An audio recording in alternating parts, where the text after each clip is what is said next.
नमस्कार दोस्तों, स्वागत है आपका अपने YouTube चैनल अनोखी कहानियां टीवी में। आज हम आपके साथ शेयर करने आए हैं श्री 109 वर्षीय सियाराम बाबा, जिन्होंने 10 सालों तक खड़े रहकर किया तप और 12 साल तक रहे मौन। इतिहास गवाह है कि भारतीय संतों ने योग और ध्यान के बल पर पूरे विश्व को चौंकाने का काम किया है। साथ ही कठिन साधना के जरिए इंद्रियों पर संयम रखने और शरीर को हर मौसम के अनुकूल बनाकर भी सबको हैरान किया है। यही वजह है कि योग और अध्यात्म के मामले में भारत का स्थान शीर्ष पर है। वहीं योग की बारीकियों को जानने व सीखने के लिए विश्व के कोने कोने से लोगों का भारत आगमन होता रहता है। इसी क्रम में हम आपको मध्य प्रदेश के एक ऐसे संत के बारे में बताने जा रहे हैं, जिनकी एक झलक पाने के लिए न सिर्फ देश बल्कि विदेशों से भी भक्तों का आगमन होता है। हम बात करने जा रहे हैं सियाराम बाबा की। आइए सियाराम बाबा के बारे में कुछ दिलचस्प और हैरान कर देने वाली बातें जानते हैं। आइए अब विस्तार से जानते हैं बाबा सियाराम बाबा के बारे में।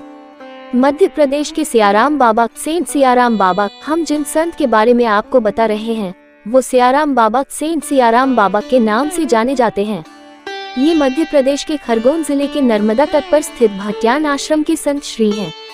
बाबा की उम्र 109 वर्ष बताई जाती है। हालांकि कोई इनकी उम्र 80 बताता है तो कोई 130। वहीं मीडिया रिपोर्ट्स की माने तो इनकी उम्र 109 के आसपास हो सकती है। बाबा भगवान हनुमान के परम भक्त हैं और आपको निरंतर रामचरितमानस का पाठ करते मिल जाएंगे। ऐसा माना जाता है कि सियाराम बाबा का जन्म महाराष्ट्र के मुंबई में हुआ था और उन्होंने 7-8वीं क्लास तक पढ़ाई भी की है। वहीं किसी संत के संपर्क में आने के बाद उनके अंदर वैराग्य धारण करने का विचार आया और उन्होंने घर त्याग दिया और तप करने हिमालय चले गए। हालांकि उनके बाद का जीवन काफी रहस्यमय है और इस बारे में शायद ही किसी के पास जानकारी हो। दान में लेते हैं सिर्फ 10 रुपए। सियाराम बाबा, सेंट सियाराम बाबा की एक खास बात ये है कि वो दान में सिर्फ 10 रुपए ही लेते हैं। अगर कोई 10 रुपए से ज्यादा उन्हें दान दे तो वो बाकी पैसे उन्हें लौटा देते हैं। कहते हैं कि एक बार अर्जेंटीना व ऑस्ट्रिया के कुछ लोग बाबा के दर्शन करने के लिए उनके आश्रम गए और उन्होंने 500 रुपए बाबा को दान में दिए, लेकिन बाबा ने 10 रुपए लेकर बाकी पैसे उन्हें लौटा दिए। इसके अलावा सियाराम बाबा समाज कल्याण में भी अपनी भागीदारी देते हैं। मीडिया रिपोर्ट्स की माने तो बाबा ने नर्मदा घाट की मरम्मत और बारिश से बचने के लिए शेड बनवाने के लिए 2,57,00,000 रुपए दान में दिए थे। ये पैसा उन्हें आश्रम की धूप के मुआवजे के रूप में दिया गया था। वहीं एक निर्माणाधीन मंदिर के शिखर निर्माण के लिए सियाराम बाबा ने 5 लाख रुपए भी दान दिए थे। एक लंगोट में गुजार देते हैं सारे मौसम, ठंडी हो या गर्मी, सियाराम बाबा आपको हर वक्त एक लंगोट में ही नजर आएंगे। ध्यान साधना के बल पर उन्होंने अपने शरीर को मौसम के अनुकूल बना लिया है, इसलिए कड़ाके की ठंड भी उनका कुछ नहीं बिगाड़ पाती है। वहीं इतनी उम्र होने के बावजूद वो अपना पूरा काम स्वयं ही करते हैं। वो अपना भोजन खुद ही बनाकर खाते हैं। कैसे पड़ा सियाराम नाम? बाबा के नाम के पीछे की कहानी भी दिलचस्प है।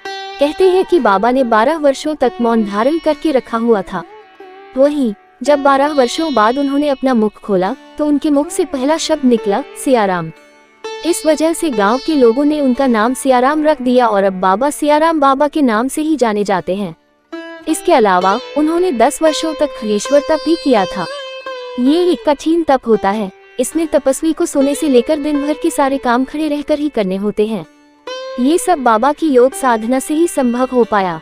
कहते हैं बाबा के खडेश्वर तप के दौरान नर्मदा नदी में बाढ़ आ गई थी और पानी बाबा के नाभि तक आ गया था, लेकिन बाबा अपनी जगह पर ही बने रहे।